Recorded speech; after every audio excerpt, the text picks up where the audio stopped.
Meerkat channel. Today we do have a very, very special guest.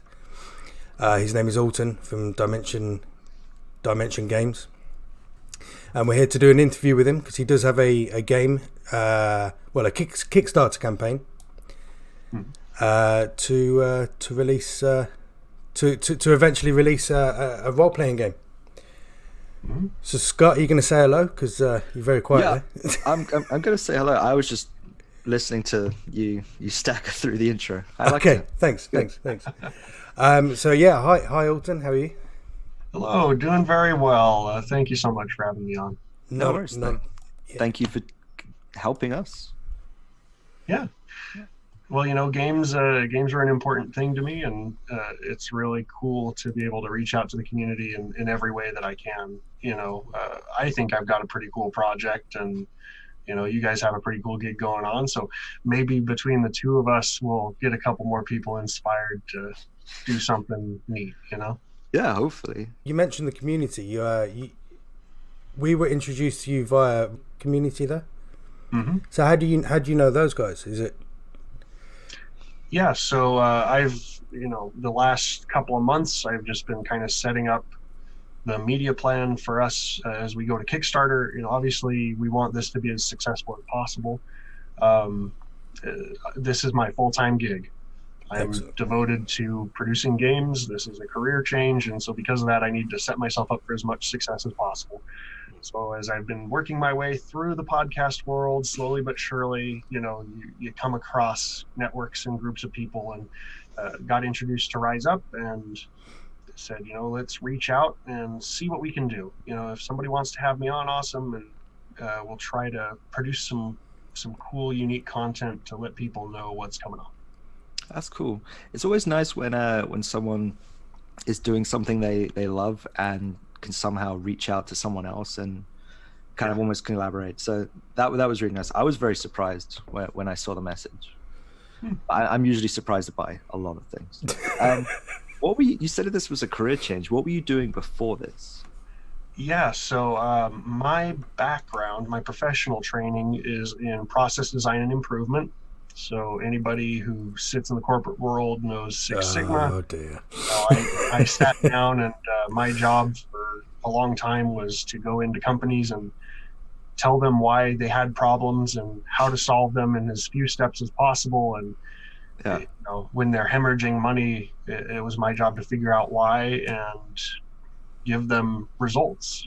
Give them basically iterations, experiments, where we would solve a problem, watch it, monitor it, and then refine until it was in a workable state that the company could scale. So you have patience, which is why you then decided to create a game. Well, I have stubbornness, not necessarily patience. It's more that if there's a problem that I have to solve, it bothers me until I solve it. That's cool. And that's kind of the background with Dimensions itself. So I've been playing games my entire life, digital and physical, and been playing tabletop role-playing games for almost 11 years now. 3 games in, my third game ever, the DM didn't show up, and everybody turned to me and said, "You do it." Oh. So, trial by fire. And in the time since, I have spent far more time running games than actually playing them.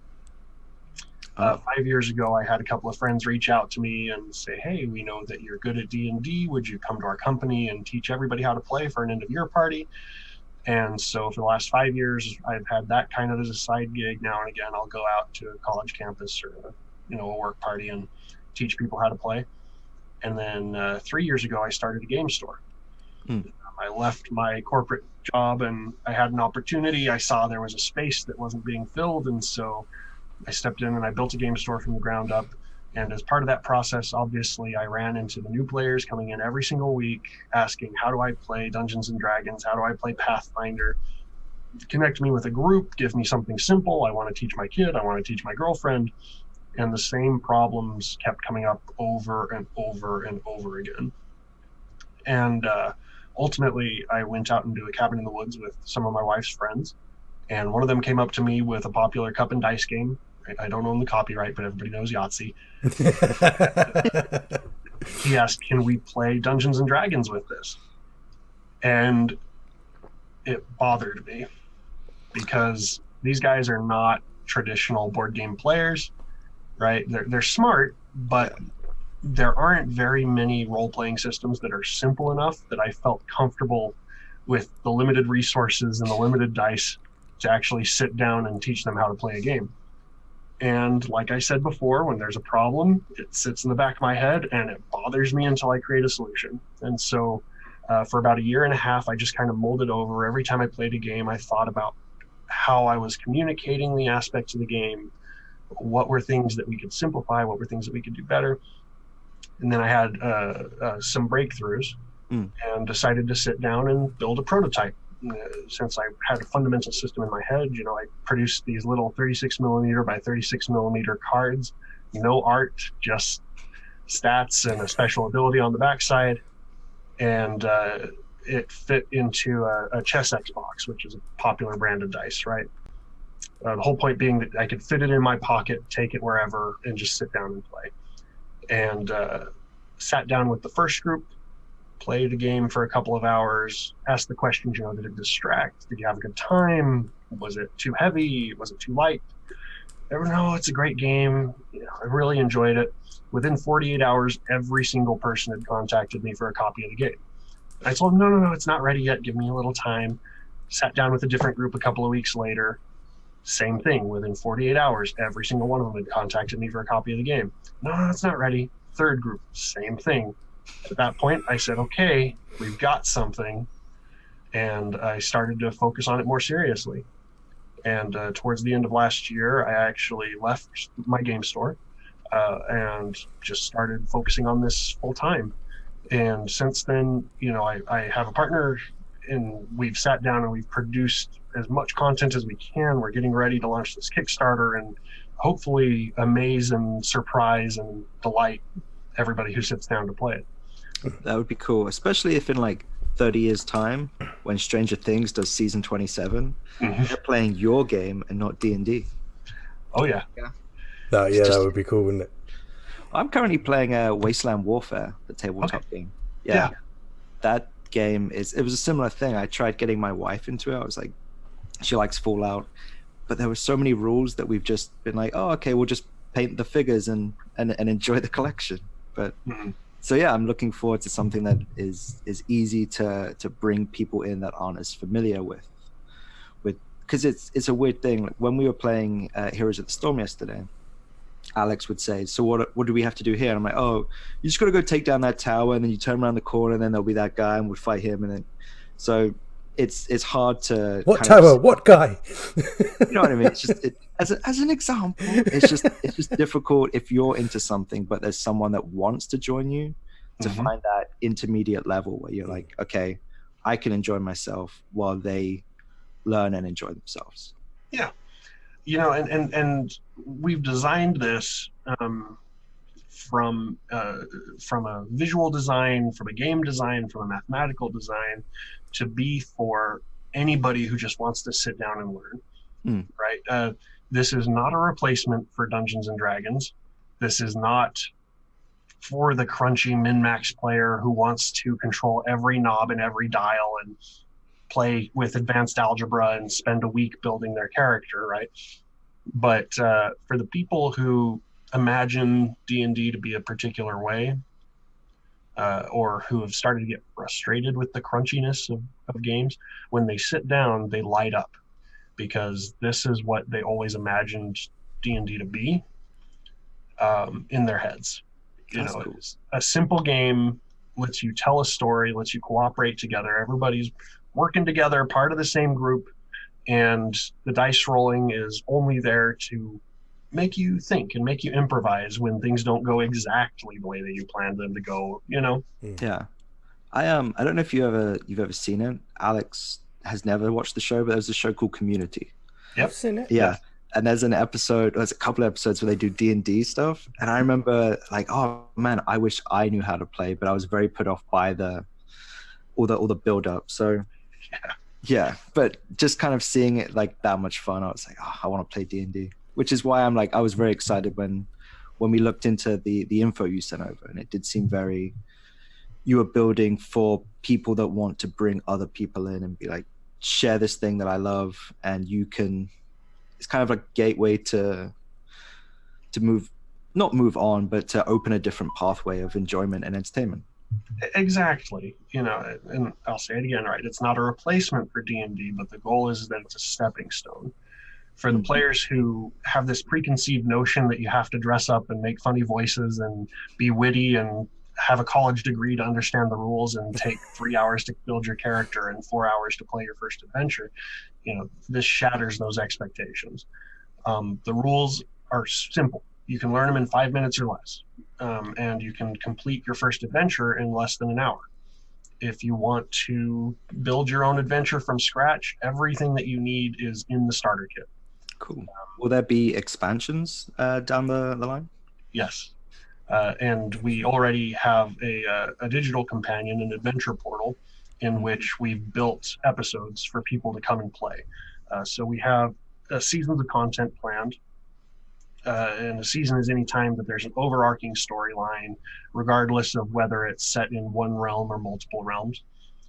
So the first one that everybody, obviously it's the stepping stone, is a high fantasy realm called Elnaria. And we have 6 pre-built episodes that take you through a basic storyline.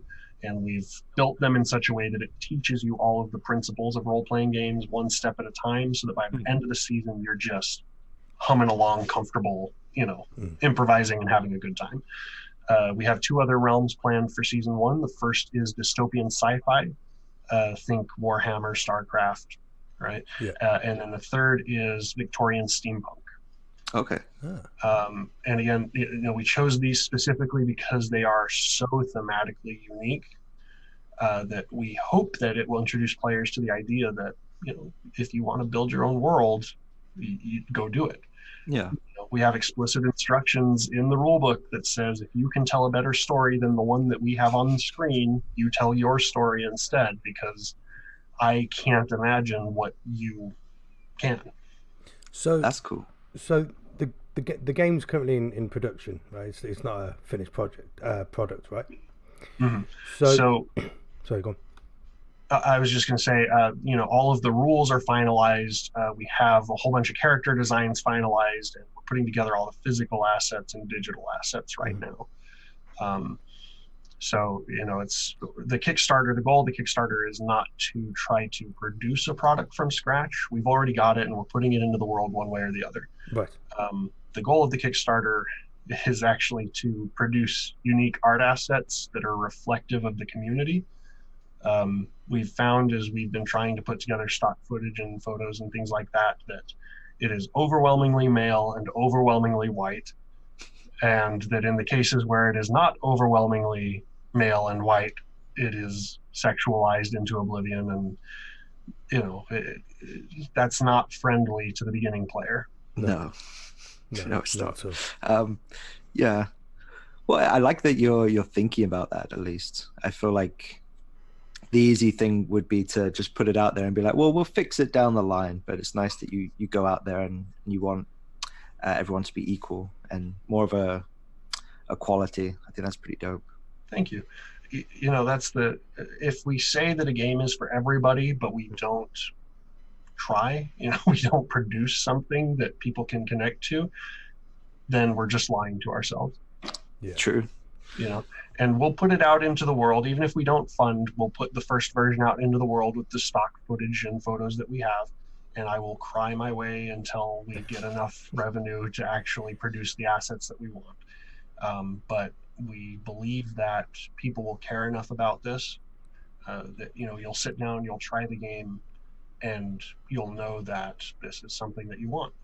So to prevent you from crying, because that would be a horrific thing, what would be where could our viewers go to help you get this game out as you want it, as the players will want it as well? What's the best way for them to do that? Kickstarter is launching in April. The current plan is April 2nd, although we hit a small production snafu with our prototype boxes, so it may get pushed back 2 weeks. Right. The best way that you can stay in touch with us and make sure that you know what's coming up is to go to dimensions.games. That's our website. It's fully functional. You can read about the game. You'll see that we're updating content as we've pivoted our Kickstarter strategy to meet the needs of the community. And you can get on an email list there. We don't spam you. It's just to give you updates as to what's going on. Cool. Okay. How long's the Kickstarter going to be going for? The plan right now is that it's a 30-day Kickstarter, and the base goal is $15,000, which for a first-time game, is reasonable. It's achievable. We do have stretch goals planned all the way out to $90,000, where we introduce the additional realms early, expand the art assets, and turn our adventure portal. So it's a proprietary software that we've built. And there are 2 sides to it. The first side is the adventure portal, which is public facing. You can access the adventures and things like that. But we want to turn the campaign creator side public facing as well. So cool. Hit that $90,000 goal. We add in all kinds of bells and whistles and make it a nice user interface and turn that to everybody so that you can go out and create your own worlds. That's awesome. Would you, if you could partner up with any form of existing entertainment brand? So I'm looking at a Ghostbusters Lego right now. So if you could partner up with any other kind of medium for your game as an expansion, who would it be? That's a tricky question. So at this point, I'm over 1,000 hours of development and testing into the game. And wow. I would say the one that is the most common is probably Star Wars. Yeah. We have a rule in the game. We don't make you keep track of items and gold pieces and things like that. It's very theater of the mind. And so the rule is, what have I got in my pockets? Which is a reference to The Hobbit, obviously. Mm-hmm. But the principle is, if you can convince the storyteller that there's a logical reason that you have something in your pocket, you can have it. So if your buddy says, well, I want to pull out my sword and chop off the head of the goblin, awesome, go for it, right? Make a roll and see what happens. And then the next person can say, well, I want a lightsaber. And if they can convince the storyteller that there's a reason that they should have it, congratulations, you've crossed dimensions. You now exist in a world where your buddy was too stupid to use the technology that already existed. And meanwhile, you're in the middle of the Force, So, awesome. So could I, if I wanted to, could I put on the Iron Man suit and just go ham? If it's in your pocket. If it's in my pocket. Yeah. We encourage you to. That's one of the reasons that we have the sci-fi realm, so that you can feel comfortable and have a framework that you can step into and be the person you want to be and build the adventure you want to build. So this is very much a kind of a key to someone's imagination. You can just go, here you go nuts. Yeah, because I just want to say, I've only played D&D a couple of times. Mm-hmm. One time I was at work, it was Christmas Day. I'm not going to say the company name because I don't want to retrospectively get sacked. But yeah, we were playing D&D, and it is a lot of using your imagination. Now, I guess with this game, it's going to bring that imagination to life. Yeah.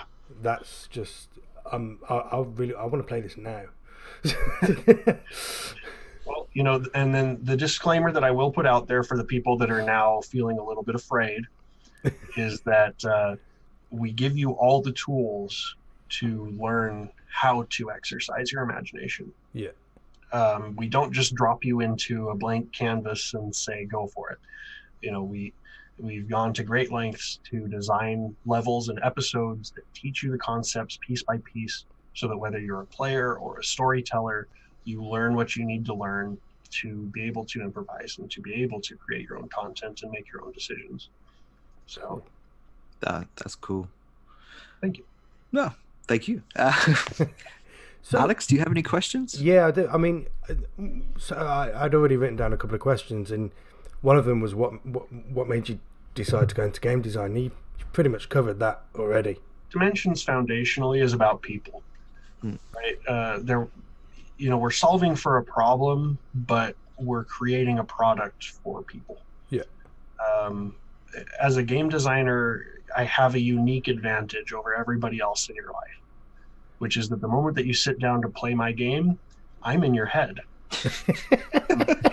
Switches, turning dials, cranking gears, right? Which means that when you sit down to play my game, you have inherently given away something. Which means that I have a responsibility to give you something back, and at least as equal value, if not greater. And oftentimes that can be forgotten in game design when you come down to a deadline and you cut that bit of content. 3 lines of code doesn't mean as much when you're trying to feed your family. Yeah. But with Dimensions, I've approached it from a different angle, which is that I know I have that responsibility. I know that I have that opportunity. And so if we create a system where we're consciously thinking about the lessons that we talk about, not pushing them in your face, but we make sure that there's always an objective, there's always something that you get out of it, then we set ourselves up for success. That's cool. Because I like when you were going down the when you play this game, like I'm in your head. Yeah, I felt like this could get very dark for a very early Sunday afternoon. Absolutely. I mean, so there are social issues that come into play with games, right? We see it all the time in first-person shooters. And people blame video games for a lot of things, and I don't think that that's necessarily correct, right? Power and exploration and imagination, all that they do is amplify what you already have, right? But that being said, as a game designer, I do have a moral responsibility to think about which knobs I turn and what impressions I give you. And when you're cutting lines of code, oftentimes that's one of the first things that gets dropped, is that storytelling aspect, that moral aspect. And so we see, and I'm not going to go into details on it, right? But we see all of these shootings and bombings and just situations that could have been easily avoided if the person had been reached out to, and helped to move past that block in their head. And games allow you to do that. They allow you to process your life in a framework that you can control and manipulate, right? And practice being the person that you wish you were. And so if we create a situation where people proverbially come back to the campfire and sit down and tell the stories together and build connections with each other, then we have the opportunity to, not solve the world or fix everybody's problems, but add just a little bit back. And maybe we change one person's mind, and maybe we convince one person who's on the ledge to step back of their own volition. And what that person goes on to accomplish, we can't anticipate. Well, I can totally agree with you that video games and just gaming in general is a form of therapy. I mean, I've had some. I was unemployed for a while, and I was very, very low. And I jumped into Fallout just to explore, just to almost escape where I was at the time. And then when my wife would come home, she'd be like, "Hey, what'd you do today?" I was like, "Well, I applied for some jobs, but me and Dog Meat, we went and took this little camp, and it was just it's just a nice way to kind of bridge that gap of and especially with the fact that mental health really isn't discussed as openly as it should be." So. Well, and if I can get a little personal for a moment, because we're having a real conversation, right? This is something that matters to me. So I suffer from bipolar disorder. And as I've started to do more interviews, people have started to notice some days I'm up, some days I'm down. My social media can often be erratic, right? There are a lot of things that some days are just more difficult to do. And I had an experience last year that ultimately put me into the hospital. And while I was there, the first couple of days, I was just going stir crazy. And so I asked my wife to smuggle me in one of the prototypes for Dimensions. And when you're sitting in a psych ward, and people are there for all kinds of different things: substance abuse, self-abuse, suicide attempts, addiction problems, right? People from what I observed, typically fall into one of two groups: the people that are actively trying to heal, and the people that are checking out. Yeah. Right. The guys that just sit in the chair and watch TV all day instead of participating in group therapy and trying to get out. But I brought in the game, and I just told everybody in the ward, if you want to come and play, I'll run an adventure. It'll take an hour or less. I promise it's not complicated. Just come and have a good time. And we sat down, and a couple of these gentlemen who had checked out up until this point, it piqued their curiosity. So they came and sat down with us, and we played for an hour, right? We solved a dungeon, had a good time. And then the next day, all of a sudden, those two gentlemen in particular that I'm thinking of, they started to participate. They started to engage, started to talk more and eat a little bit more. And they were proactive in starting to take their meds. And the only thing that changed was that they got to step into an adventure and get out of the space that they were stuck in, and be the hero in their own story. And the reason that I share this is obviously not to be like boohoo, right? But that moment for me crystallized why Dimensions was important and why it could be very important. Because I didn't design a scenario specifically for them to deal with the issues that were going on in their head. All we did was go into a haunted house and beat some bad guys, right? Solve some puzzles, explore, but it created a situation where they didn't feel helpless and hopeless, because they could step up, and if they wanted to make a decision, they could go and do it. There's never an explicit, no, it's your role against mine, and there's always a chance to succeed and always a chance that you fail, but if you fail, there's always another role. Yeah. And which is true in life as well. Exactly. If you fail in one avenue, you can always there's always another route, which is what some people don't understand. Now, we are going down the route of talking about mental health, which is good, because not enough people do talk about it.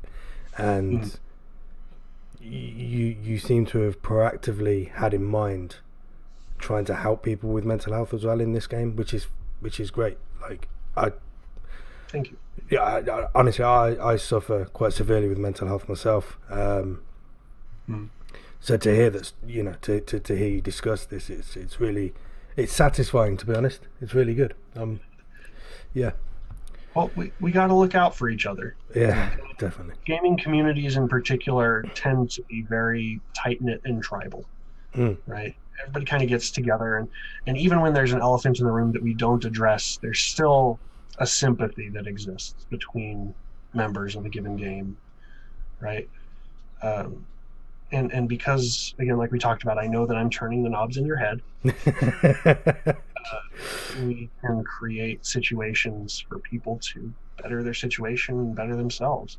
Yeah. There's a moment that I've already started designing, and I'm not going to go into detail because I want it to be impactful when it happens. Okay. But there's a moment that we've designed for season 3 in which you're going to come face to face with somebody important.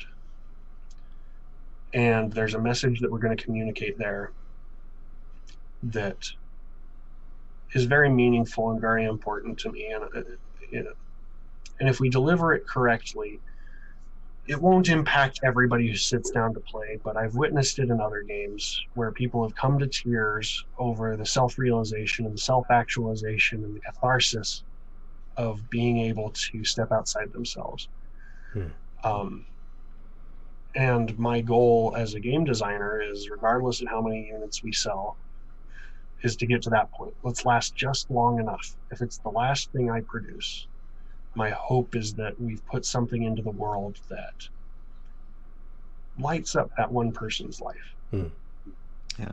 Well, hopefully it won't be the last. Altruistic goal, and it's a very serious goal for something that's so light and seemingly non-consequential. But if it works, and if we create something that matters to people, I win. That's cool. How do I get myself in the game? I mean, you've been looking at my face now for about half an hour. It's true. Beautiful face, by the way. Thank you.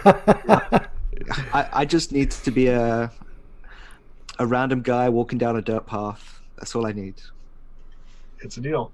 Done. So I'll put it out there for the people who are interested in the Kickstarter. We have a number of higher tiers that will actually write you in as permanent characters in the game.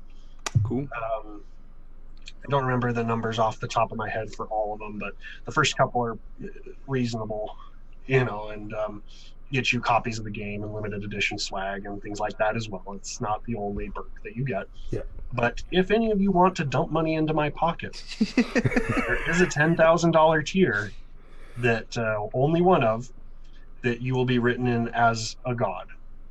We have 6 gods in the multiverse of dimensions. 5 of them are fully defined, and I purposefully left one open.